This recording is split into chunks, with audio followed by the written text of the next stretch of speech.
This is the Common Sense Tavern. It is a pub unlike any other. Now, pubs up and down the country host some of the most fascinating conversations, the likes of which you just won't find broadcast on television and radio.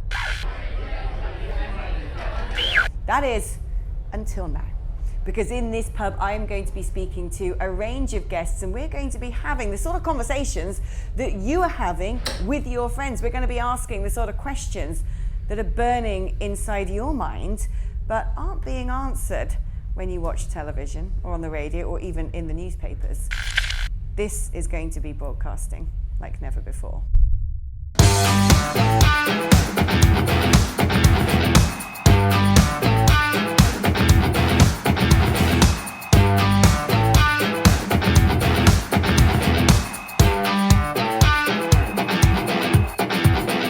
We are going to kick off the series with probably one of the most taboo topics out there, and that is the UK's changing demography. And I'm delighted to say I'm actually joined by the UK's leading demographer, Dr. Paul Morland, and Robert Bates, who is Research Director at the Centre for Migration Control. Paul, fantastic to have you here. I mean, let's talk about demography. What sort of things, in brief, are you looking at when you're studying demography? First and foremost, you're looking at births and deaths. How many people are being born, to what size of population, how much is the population growing, how many people are dying and at what age, and that changes dramatically over time. We've had a big fall in the birth rate, people are living much longer. Then you look at the median age of people, how old are people, and then you look at things like immigration and ethnic change in a constituent population. And how much taboo surrounds actually looking at this in terms of race, skin colour, religion? It's all taboo, actually, in the sense that if you say we are having too few children, at least until recently, you were looked at as a bit of a loon. I wrote an article in the Sunday Times to this effect and got a lot of stick, although I think the Overton window is moving on that.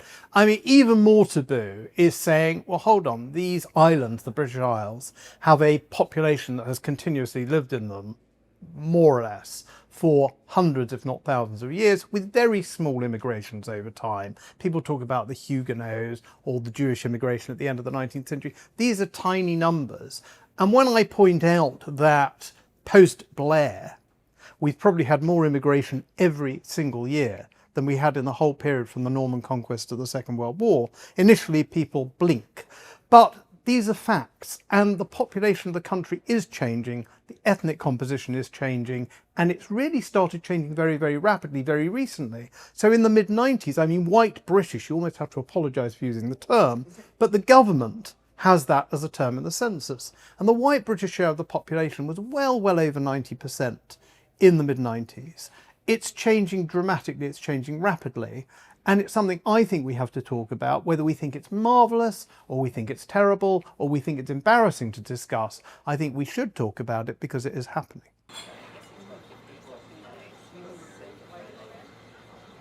Robert, this is a conversation that's still very taboo. Even the subject of immigration is still taboo. Oh, the Be Kind movement say you can't say this is divisive language. Immigrants who have come here now feel scared. They all enrich the population. But the point is this, actually, when you start seeing massive demographic changes within a country, it affects the fabric of society. Absolutely, and as we know, a well-functioning society, a well-functioning economy relies on that extent of homogeneity. It relies on people that feel like they've got a shared backstory and that they've got a shared future together as well. It relies on people that feel that their ancestors have been through things with their neighbours' ancestors. They've had these adventures, they've had these stories, they've created these myths for themselves that help guide one another and create that national story. Unfortunately, the churn in the population that we are seeing as a result of mass migration has meant that a lot of that is fracturing. People are now arriving into the country and rather than assimilating into the broader population are creating those silos for themselves where they continue with their country of origins, customs, norms. And we're actually seeing a real fragmentation that, you know, maybe means that society is moving towards a point where we don't have that kind of readiness and preparedness to go on a journey together. And I think actually what we're seeing really is the economic kind of forces that are caused by this fracturing are really starting to kind of take shape. GDP per capita is, of course, in absolute free fall at the moment, 0.9% decrease between 2019 and 2024, and a large part of that is because of a lack of investment, but also because society just isn't functioning. There's friction being put in place by these divisions. I mean, that's interesting because we're constantly told, aren't we, Paul, that actually we need migration, we need people coming into this country because we've got an ageing population, that actually there's more people that needs to be sustained than they are in the workforce, and because our birth rate is too low, that means importing human labour from abroad. And yet it doesn't seem to be having a positive effect on the economy. Well, there are a number of things to say. One is that we have relied on immigration in this country instead of having children of our own. And I think we shouldn't just accept that we're a low fertility society and therefore ask the question of how many immigrants we need. We should actually ask why we're a low fertility society and what we can do to encourage people in the UK to have more children. Immigration's not a solution for a number of reasons. First of all, the high fertility countries like Ireland, traditionally Poland more recently, where we imported immigrants from, now have much lower fertility rates. They don't have loads of 20-somethings in Poland anymore, and they're much richer than they were, so they don't have to come to Britain. So we have to take immigration from more and more culturally distant countries, which are still ones with a high fertility rate and still the ones that are poor.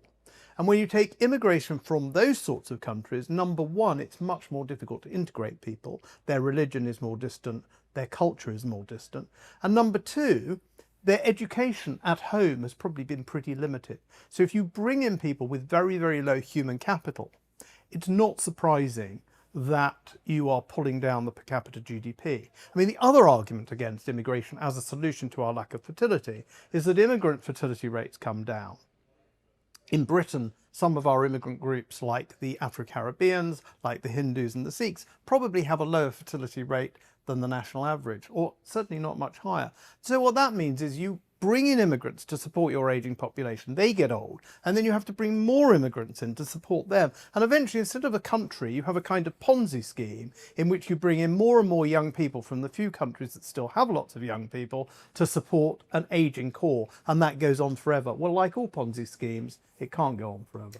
And this is at the crux of it, isn't it, Robert? And the great sort of unspoken sentiment among especially, let's say, white native Brits. You know, gosh, you can't say those words. How dare you bring skin colour into it? But I think it's probably inbuilt into people's psyches. It sort of takes a huge human effort to ignore that feeling of my own people are now becoming fewer and fewer in the population. And I'm worried about it, but people are. Yeah, well, it's something that you can't not notice. It is just human instinct, as you say. And I think we need to recognise that the transformation that we are going to see over the next 10 years is going to be like nothing that has been seen on these isles before.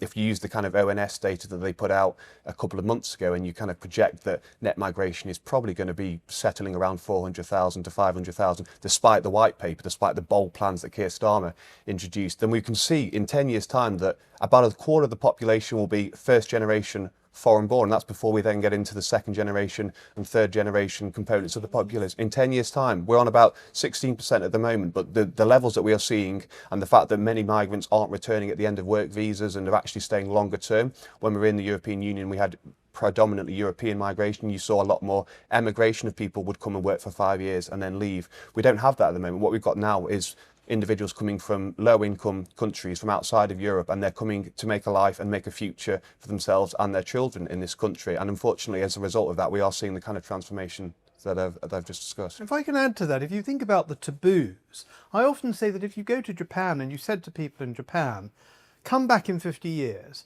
and it will all be white Europeans, but that doesn't matter, does it? Because your continuity as a nation, as a people, is irrelevant. They would look at you as if you were mad.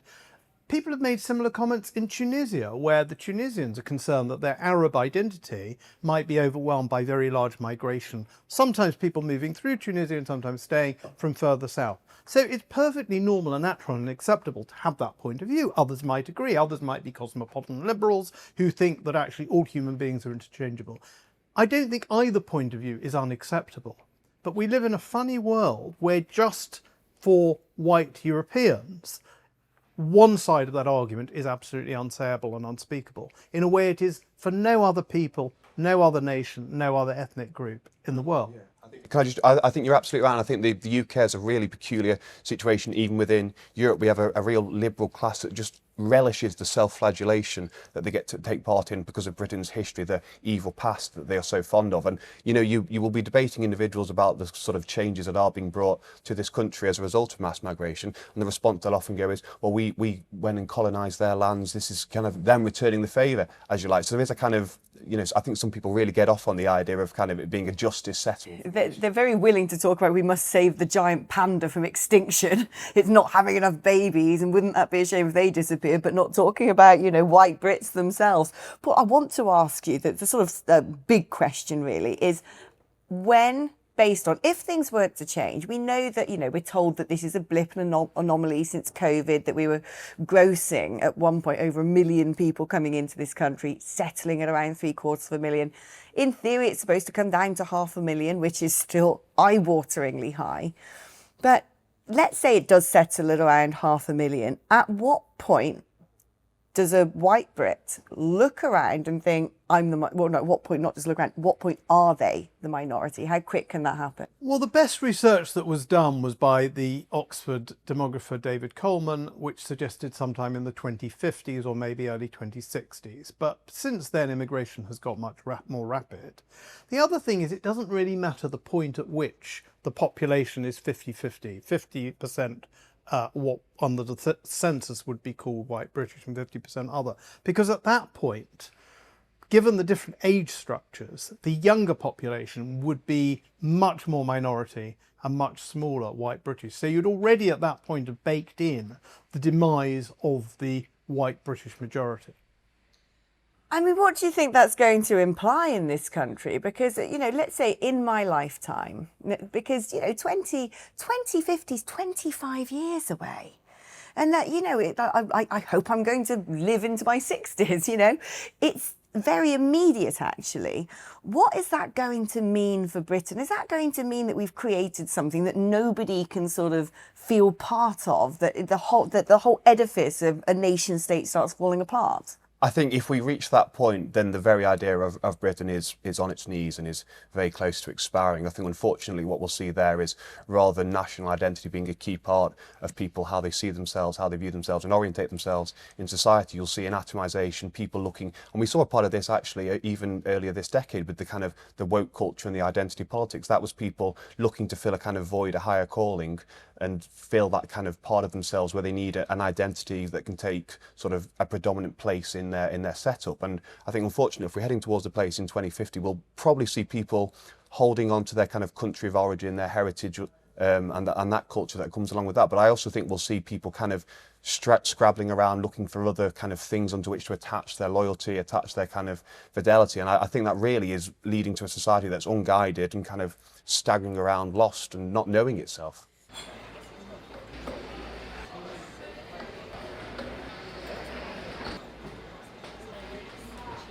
Paul, where are we in the context of the rest of the world on this? Because I think everyone would have expected America, maybe in the West, to be the first country to become white minority.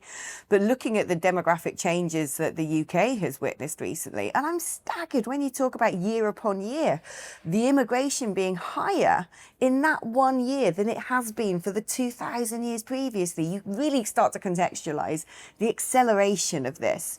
Where are we in relation to other countries in Europe, with America, with Canada, with Australia, New Zealand? Well, all the European countries have had low fertility for a very long time, and I do want to bring this back to low fertility.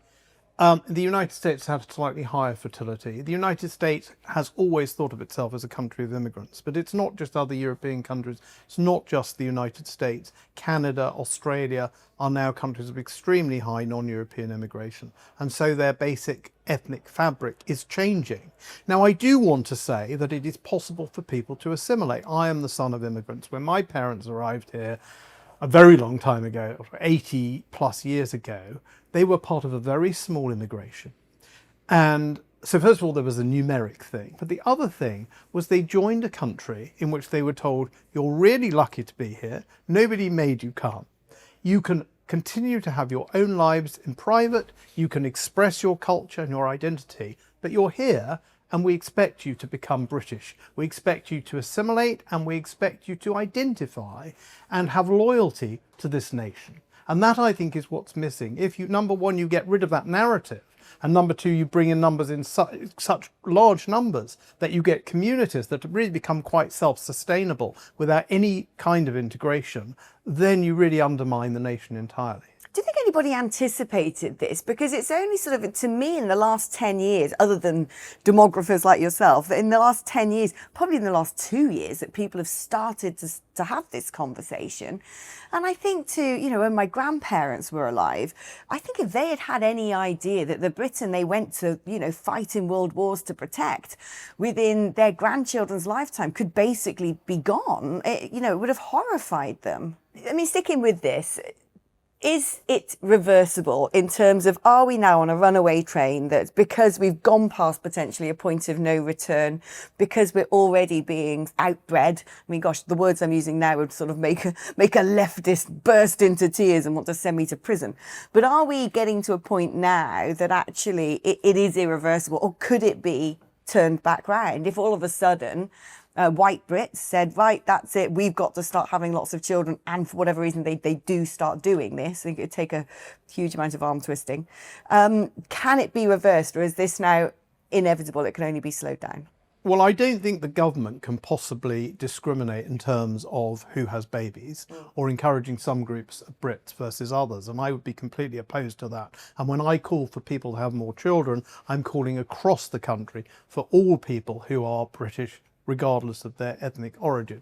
But it's true of any ethnic group, any culture, any society, that if it won't have children, if it loses the will to replicate itself, it will cease to exist. Whether it ceases to exist because it resists immigration, it dwindles in its homeland, or whether in its homeland it invites people in to replace it, that's its choice effectively. But one way or another, no nation, no people can continue if it doesn't take its future in its own hands and reproduce itself and create the next generation and the next generation as our ancestors created us. And this is the problem, isn't it, Robert? There doesn't seem to be any political will to address this issue, let alone, to look at demographic change and even acknowledge the fact that it isn't racist to say that if you suddenly have a balkanization of a country of lots of people from different backgrounds who don't share common values, it's going to hurt that country.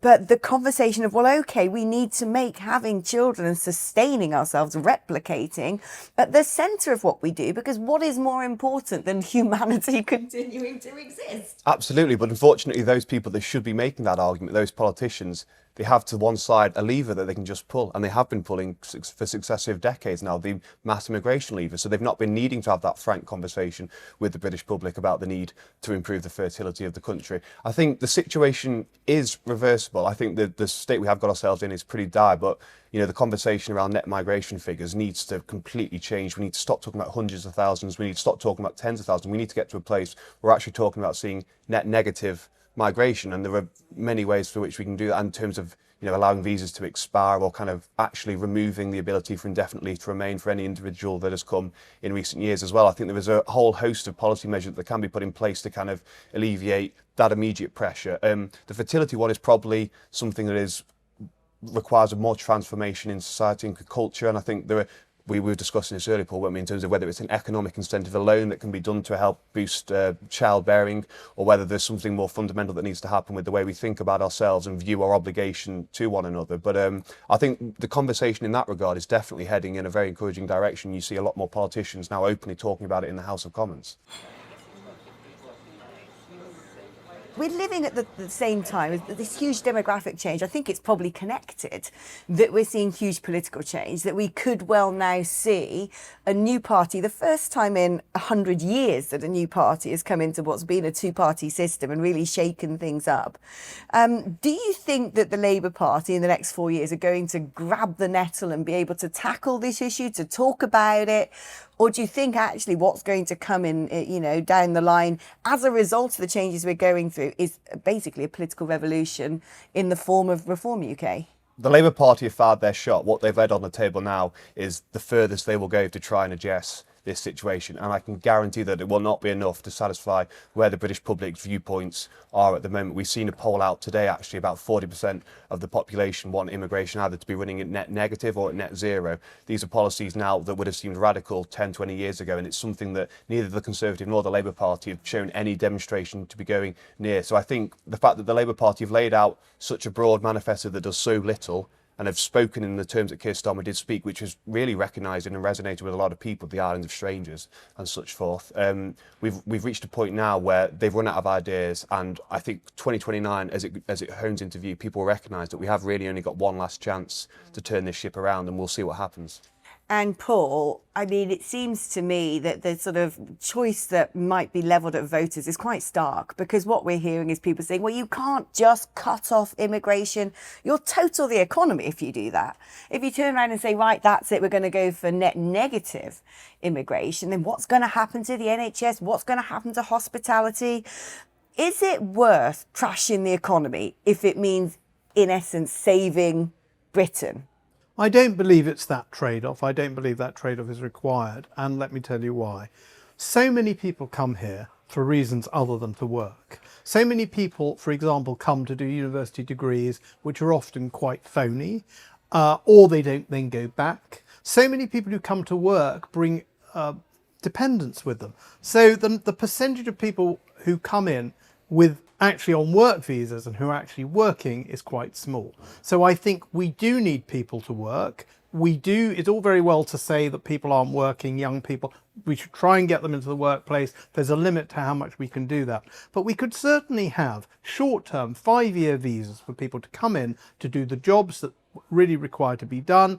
If we can afford it, if we're still wealthy enough to attract people to do that, at the end of the 5 years, you go home. And there's absolutely no reason we couldn't do that, focusing the immigration we have on the very specific areas we need it. If we just shut down all new workers from coming in, we will have economic problems. We will have a shortage of workers in really important sectors, and I think the policy will lose its support. If we are going to combine saving Britain, if you like, from becoming this island of strangers, as Keir Starmer has said, and at the same time keep the economy going, we need a more creative and a laser-like focus on who we need to come, for how long, to do what jobs. And are you still optimistic? Are you look at the data, you study the trends and the patterns. Do you have hope that there is still time to put things right? The sooner the better, the later the harder.